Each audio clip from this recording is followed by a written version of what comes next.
Hello, class. Welcome to this next lesson in 8th grade Eureka Math. We're in Module 4. We're working on Lesson 22. Lesson 22 is called Constant Rates Revisited. So we will be working on some more constant rates.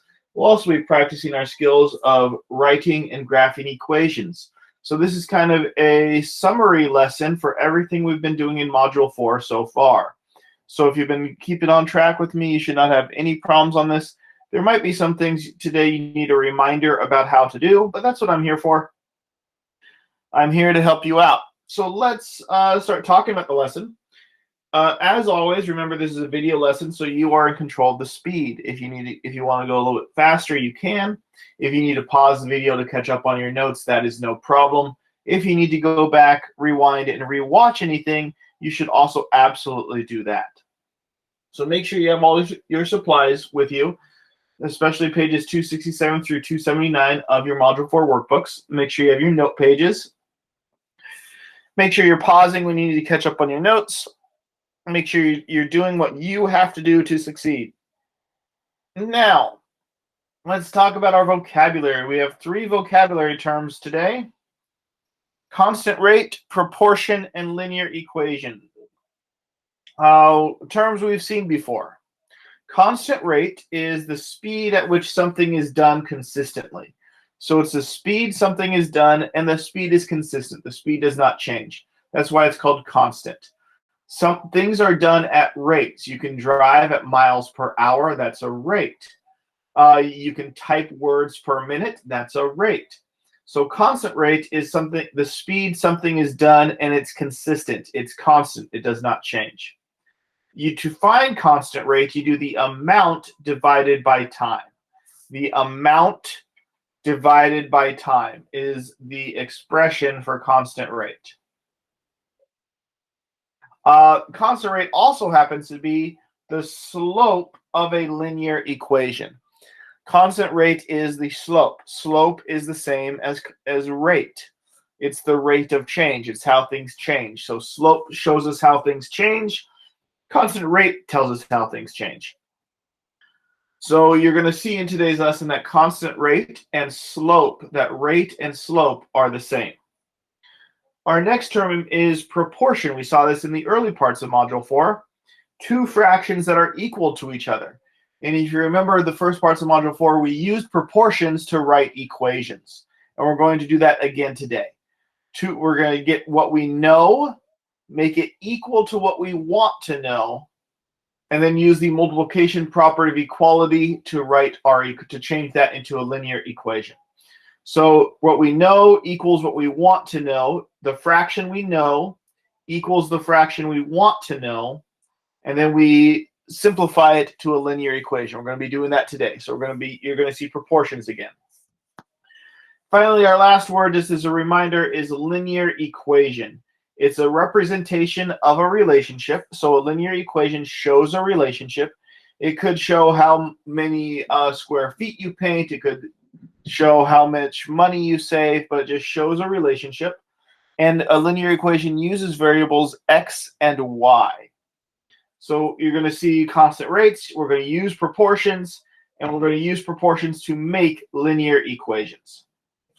So let's talk about what we're going to be doing today. Let's summarize everything right here. Today, we will practice our skills of writing and graphing equations. So we're going to write equations, we're going to graph equations, and all of these problems will be about constant rate. So because they're about constant rate, we'll need to use proportions. So we will practice our skills of writing and graphing equations in problems involving constant rate. So this is a practice of all the skills that we've been working on in Module 4. So let's start working on that a little bit. Let's go to the first page of our lesson. Page 267, we have 5 exercises to practice together. And you're going to see a lot of this stuff is familiar, stuff that we've seen before. So as you get reminded, it should be a little bit smoother. But for maybe the first one, you might need to just sit back and watch and try to remember how we do this. So for number 1, it says Peter paints a wall at a constant rate of 2 square feet per minute. assume he paints an area y square feet in x minutes. So express this situation as a linear equation in two variables. So this is where the proportion comes in. So we need to build a proportion. A proportion, remember, is two fractions equal. So we want to take what we know and make that equal to what we want to know. So the proportion we know is 2 square feet in 1 minute. That's 2 feet in 1 minute. What we want to know is y square feet in x minutes. So what we want, so 2 over 1 is what we know, 2 square feet, 1 minute. What we want is y square feet in x minutes. Y square feet in x minutes. So what we know equals what we want to know. This is the proportion that we have to set up. And then to get our linear equation, we have to simplify this proportion. And remember, our goal is mx plus b, y equals mx plus b, the slope-intercept form. So we want to take our proportion and make it into a standard linear equation form. So to do this, you might remember, we multiply by the denominators. So you multiply by x, you multiply by 1 on both sides. That's the multiplication property of equality. When we multiply by the denominators on this side, the 1s can cancel. On the right side, the x's can cancel. So what we are left with, x times 2 is 2x. Y times 1 is y. So we get y equals 2x. That is our linear equation. That is a linear equation with two variables. We have y, we have x, two variables. And that's how we are going to write our equations today. Now you probably recognize this from earlier lessons. You've seen this before. We've done this before. We're taking a proportion, taking what you know equals what you want to know. You read the question, find out what you know, find out what you want, build your proportion, simplify it to make it graphable. Now we need to graph this equation. So let's graph this equation. The equation is y equals 2x. So let's work on graphing it. Y equals 2x. Now to graph this in slope-intercept form, we need m and we need b. Now for this one, it's actually y equals 2x plus 0. So you'll remember in slope-intercept form, b is 0 because it's 2x plus nothing. So the y-intercept, b, is 0, 0. That is b. b is 0, 0. M is 2. So to graph, you'll remember this from earlier lessons, we need our slope rule. 2 is 2 over 1, which in our slope rule is up to right 1. Up to right 1. So we have our slope rule. The slope was 2. So 2 means up to right 1. We have the slope rule. And we have our intercept. Our intercept is 0, 0, 0. So to graph this, after I get m and b, start with b. Put b on the graph, 0, 0. So 0, 0 is right there. That's where b is. Now, to make a line, we need another point. You'll remember to find the other point, we follow the slope rule. So we go up to, and if you look at this, remember they're counting by 2s. So do not move up 2 squares, because if you move up 2 squares, that's really going up 4. We really only want to go up to 2, up to 2. So there's 2, so we only move 1 square because they're counting by 2s. Up to right 1. So we follow the slope rule up to right 1, and that's the other point. So we have the y-intercept, 0, 0. We follow the slope rule to get point 2. And then to graph our line, all we have to do is connect the points. So I'm getting out my ruler, and I'm ready to graph right there. And that is my linear equation graph right there. So we used a proportion. What we know equals what we want. We simplify the proportion to find the equation. And then we graphed the equation by finding the slope rule, the y-intercept, getting 2 points, and connecting them. Let's see what they want us to do for part C. I think there's a part C on page 268. Yep. It says, using the graph or the equation, determine the total area he paints after 8 minutes. So they want to know how much he paints after 8 minutes, after 1.5 hours, after 2 hours. So 8 minutes, 1.5 hours, and 2 hours. Well, what can we use the graph to find? Let's see what's on the graph.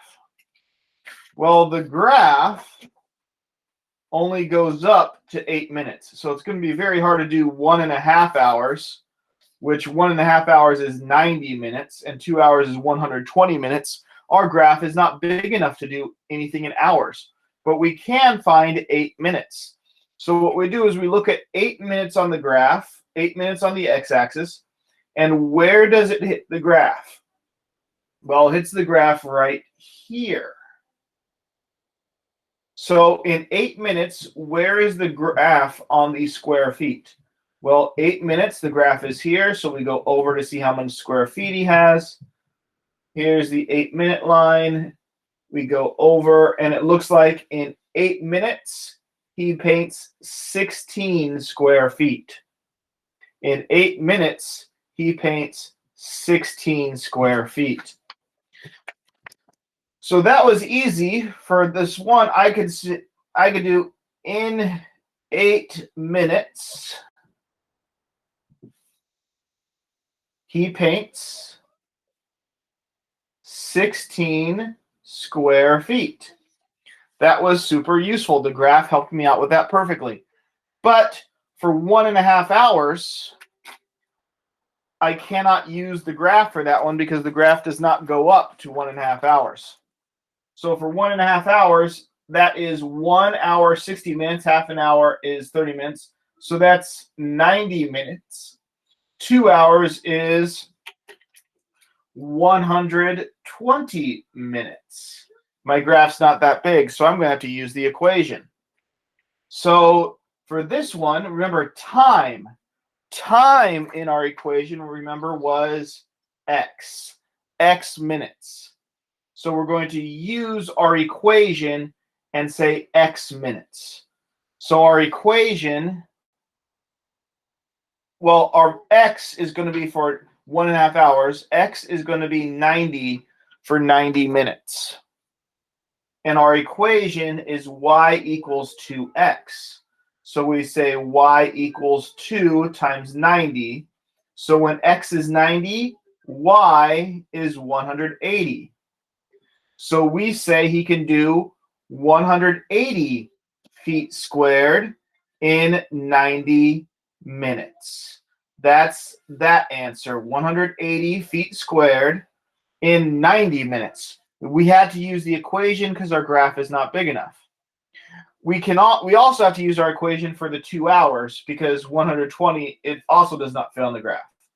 But this time, 2 hours is 120 minutes. So for our 2 hours, x is going to be 120, and we're going to use the same equation, y equals 2x. Y equals 2 times 120, so y equals 240. So we find out that he does 240 square feet in 2 hours, or 120 minutes, however you want to say it. It's the same thing. So there we go. Those are our 3 answers. In 8 minutes, he paints 16 square feet. I was able to use the graph for that one, but I had to use the equation for 1.5 hours and 2 hours. And that is how we do exercise 1. We found our equation by using a proportion and simplifying the proportion. We graphed our equation using the y-intercept and the slope rule. And then we used our graph and our equation to find some answers to a real-world painting problem. So we can use this to solve and to kind of predict how long it takes how long we're going to take to finish up a project. Very important if you've ever done a project at home, if you know somebody who works on projects or tries to get things done, scheduling is a big deal. So you always need to make sure that you have a good idea of what your schedule is. So understanding linear equations will help you build and understand schedules. Okay, for exercise 2, we have the figure below represents Nathan's constant rate of walking. So we have Nathan, this shows us how fast Nathan can walk. It's on a graph. So they already graphed it for us. Let's see what they want us to do with this information. For part A, it says Nicole just finished a 5-mile walkathon. It took her 1.4 hours. Assume she walks at a constant rate. Let y represent the total distance Nicole walks in x hours. Describe Nicole's walking at a constant rate as a linear equation in 2 variables.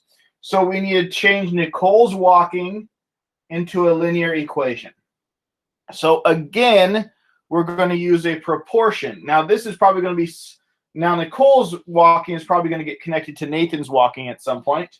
But let's do what they asked us to do first and use a proportion to find the equation for Nicole's walking. Remember, we take what we know equals what we want to know. So in this one, what we know is that she did 5 miles in 1.4 hours. So that's 5 in 1.4.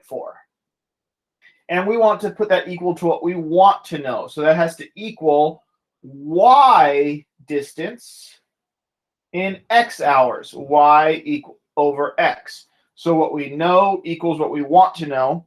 And then we simplify that proportion. We simplify that proportion to make it a linear equation. So we multiply both sides by both denominators. And that lets us cancel the 1.4 on the left, cancel the x on the right. So what we get right now is we get 5x equals 1.4y. That is still not in linear equation form because you know we want it to be y equals mx plus b. So we want y by itself. So we need to divide by 1.4.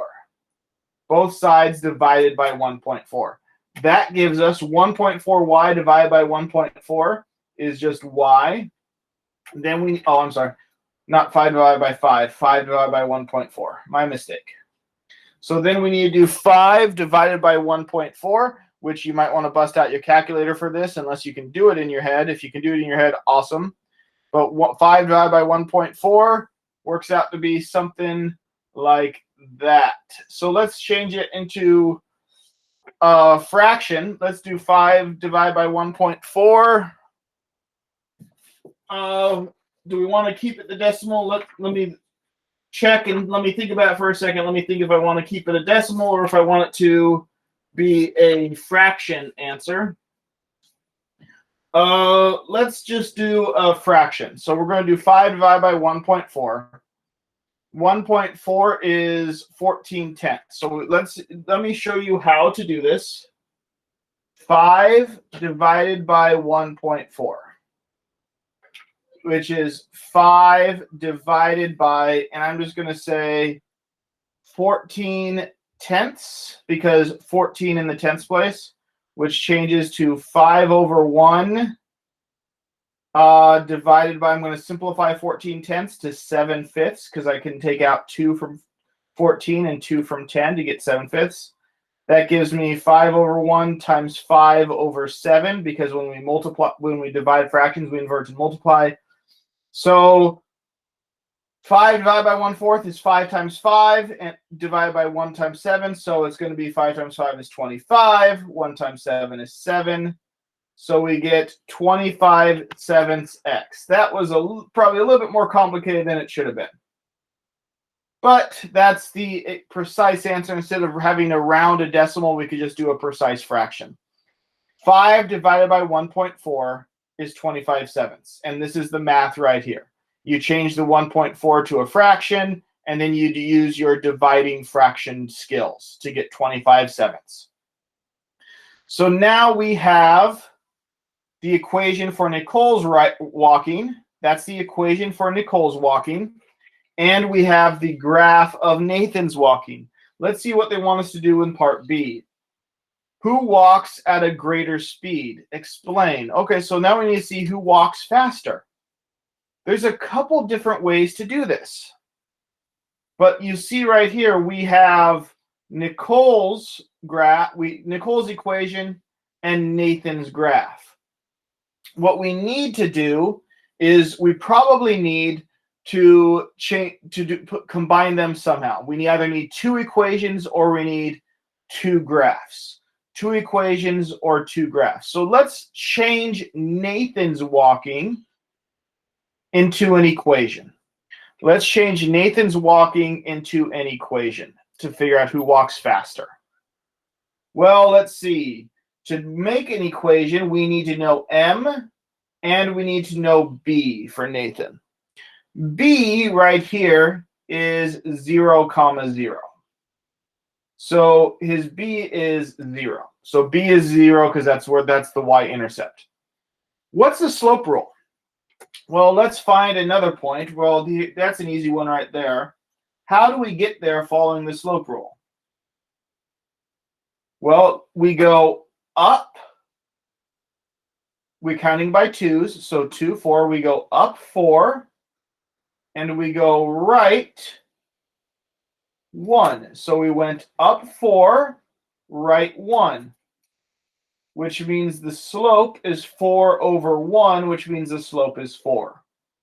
So Nathan's equation, the m is 4, the slope is the slope is 4, the y-intercept is 0. So Nathan's equation is y equals mx plus b, y equals 4x plus 0. So Nathan's equation is y equals 4x. That's Nathan's equation. Well, now we get back to part B. Who's faster?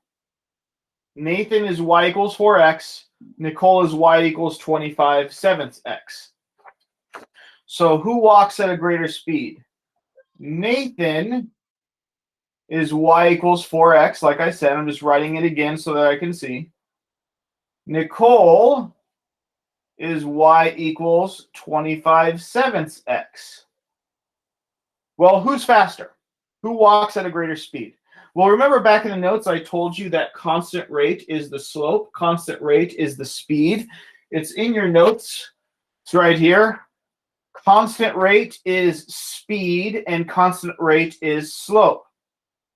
So speed and slope are the same. Speed and slope are the same. So the person who is faster, the person with the greater speed, has the bigger slope. So greater slope equals greater speed. Greater slope is greater speed. So Nathan's slope is 4. Nicole's slope is 25/7. And if you remember when we tried it on our calculator, her slope, 25 divided by 7, I'm looking for my calculator. Here we go. 25 divided by 7 works out to be about 3.57, rounding. It's approximately 3.57. So who's faster? Who has a bigger slope? Nathan's slope is 4. Nicole's slope is 3 and some change. So Nathan's slope is greater. Nathan's slope is greater. So because Nathan's slope is greater, Nathan walks faster. Just like that. Nathan walks faster because his equation has a bigger slope. Nathan walks faster because his equation has the bigger slope. That is how we solve that. So you can see this. So linear equations also helped us settle the problem of who's faster. We can graph Nathan's speed and find the equation. We can find Nicole's equation, and that tells us mathematically, scientifically, who is faster. They don't even have to race each other to know the answer. We can just use the data to find the answer to who's faster. So this is a real world way that math can help answer questions. I'd like you to try number 3 on your own right now. We're talking about typing this time, not walking. We talk about Susan typing, and we talk about Anne typing. So they give you Susan's typing speed right here. You have to find the equation for Susan. And then this is Anne's chart of typing. And so and then it's asking who types faster. So make an equation for Susan, find Anne's typing speed, and figure out who types faster. Take a minute, pause the video, answer the question, and come back and see if you were right. Okay, hopefully you took a minute to try exercise 3 on your own. Now I'm going to show you my answers to see how you did.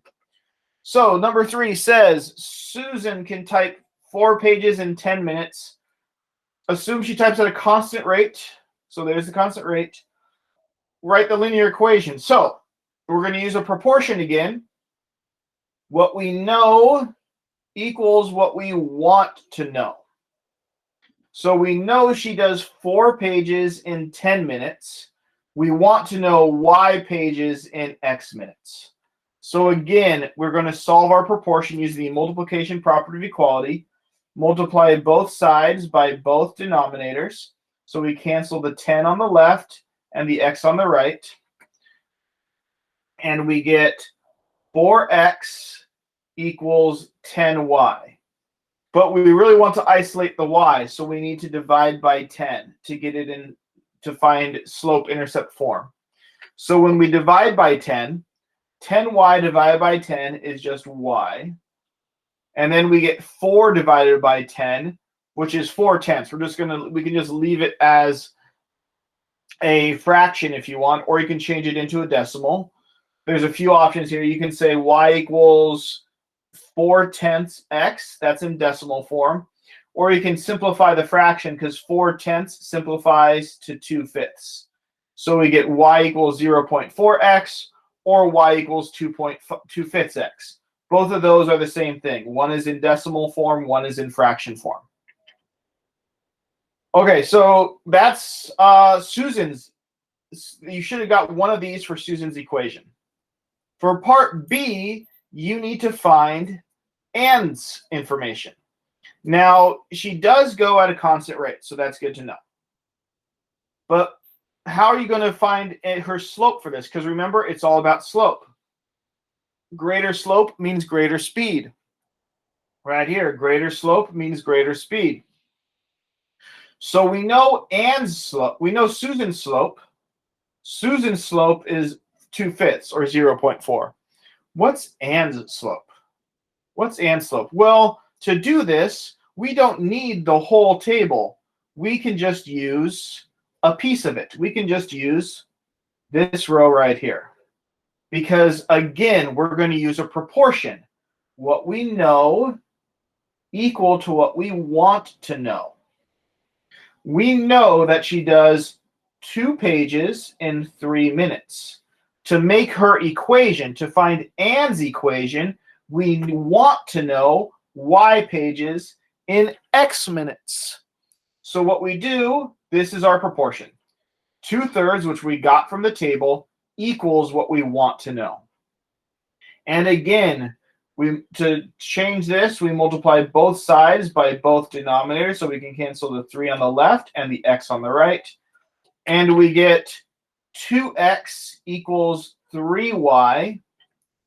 And we need to divide by 3 to get it into slope-intercept form. So we get 3y divided by 3 is y, and we get 2/3 x. So Susan's equation is 2/5 x. Ann's equation is 2/3 x, which you can write like y equals 2/3 x, or you can write in decimal form 0.6 repeating x. These are Ann's equation in fraction and in decimal form. So we have Susan's equation, find using a proportion, and we have Ann's equation that we found using a proportion. You just need to figure out who types faster, Susan or Ann. Well, remember, it's all about the slope. It's all about the slope. So Susan, who's faster, Susan or Ann? Well, let's look at their slopes. Susan's slope, remember, was 0.4. 0.4. Ann's slope is 0.6 repeating. Which slope is bigger? Which slope is bigger? Well, obviously, 6 is bigger than 4. So Ann's slope is greater. So because Ann's slope is greater, her rate is greater, her speed is greater. All that means Ann types faster. That's what we learned. Ann types faster.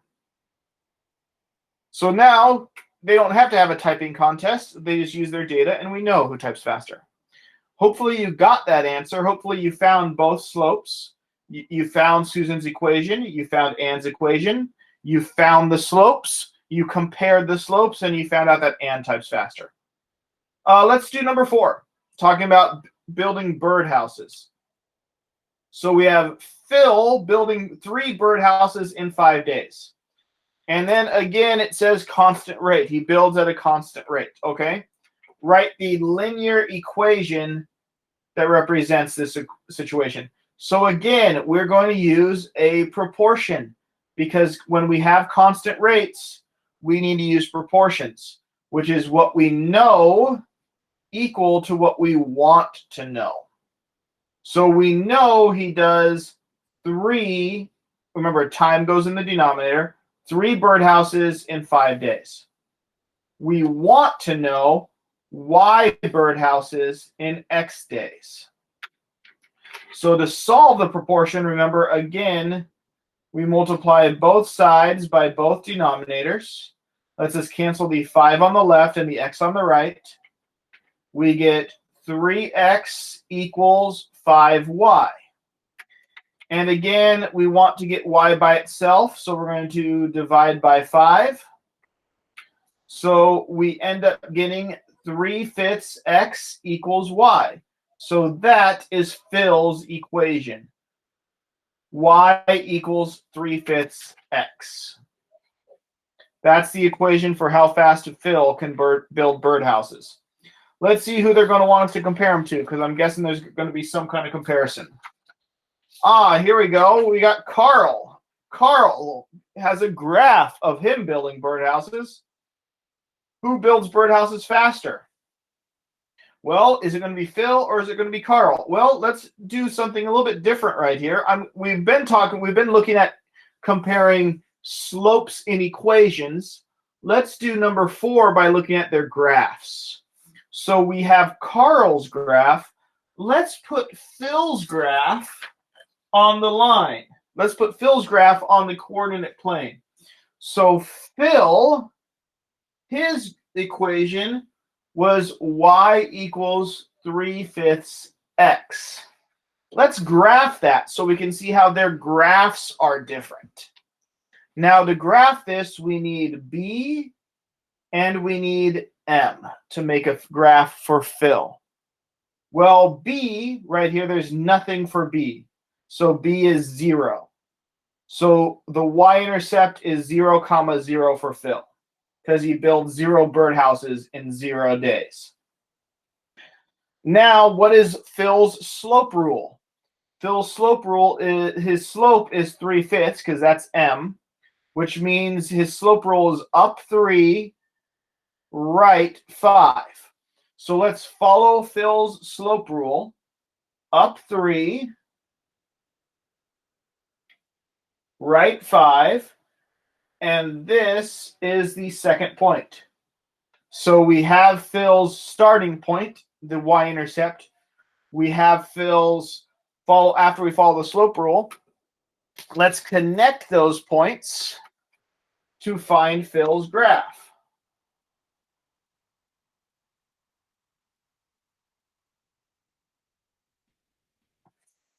So this is Phil's graph.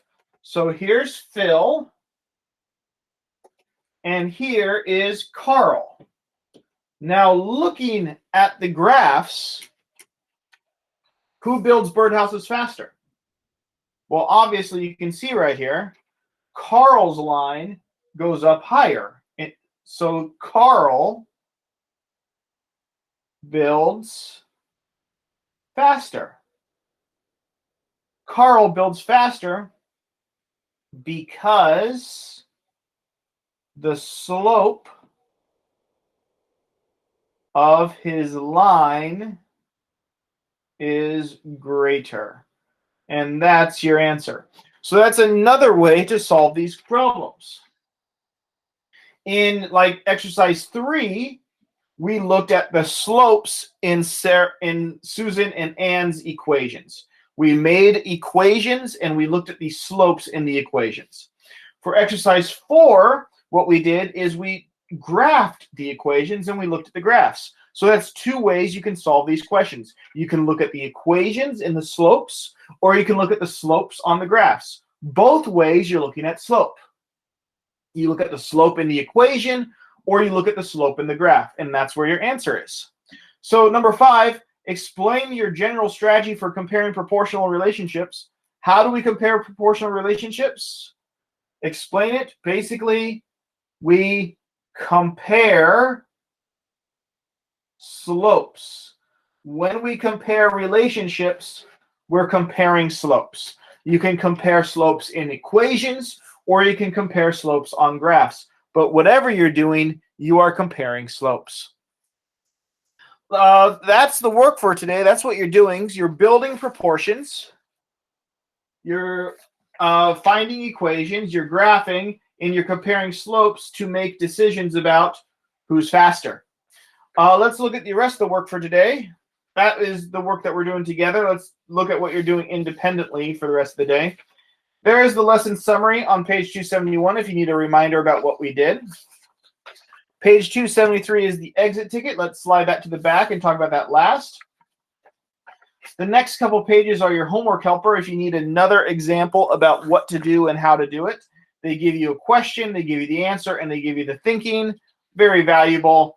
That's on page 275 and 276.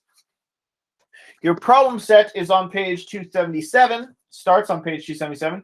You have one question about 2 trains, and you're trying to figure out which train is faster. They give you the information here, and they give you a graph. You decide if you're going to look at the equations or if you're going to graph them. Whatever you do, make sure you look at the slopes.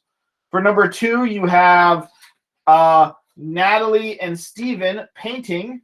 Tells you how fast Natalie paints in part A, and you have a table for Stephen in part B, and they're asking who paints faster.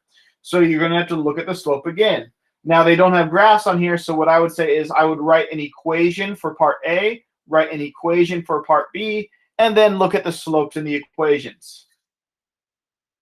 For problem set number 3, you have Bianca and Cynthia running, and they're asking who runs faster. They give you Bianca's information. They give you Cynthia's graph. However you want to do it. If you want to look at 2 equations or if you want to look at 2 graphs, you decide how you're going to compare. Number 4, you have Jeff and Mark mowing lawns. Who mows faster? So you have Jeff's information. You have Mark's graph. Are you going to look at 2 equations or are you going to look at 2 graphs? You decide. Last page of the problem set, last question of the problem set, number 5. You have Juan and you have Lena who are walking, and they're asking who walks faster. Are you going to use the graphs or are you going to use the equations? It is your choice, however you want to do it. You can even do both if you want to check your work. And remember, if you really want to check your work, my answers to all of this are online in the Google Classroom. So you can check your answers with mine, no problem. And after you're done checking your answers, and after you know and after you feel confident you know what you're doing, you can get started on the exit ticket. If you do not feel confident, remember you can always reach out and ask me for help today. I am here to help you whenever. But after you do whatever you have to do to feel confident, remember that the work you're going to turn in is your exit ticket, back from page 273. There are 2 questions on the exit ticket. It's all about pipe. They're both about pipes having water flow out of them. Number 1, you have to write the equation for pipe A. Number 2, you have the graph of pipe B, and it's asking you which pipe fills buckets faster, pipe A or pipe B. So you can find the equations for both. There's enough information here to find the equations, or you can graph both and look at the slopes that way. But remember, it's all about slope. It's all about slope. Slope shows you who's faster. So when you're done with the exit ticket, make sure you take a picture of it. Make sure you turn it in onto the Google Classroom assignment, so I know that you know what you're doing. But work hard, ask for help. Do not give up, persevere. I'll see you for the next lesson. Have a great day.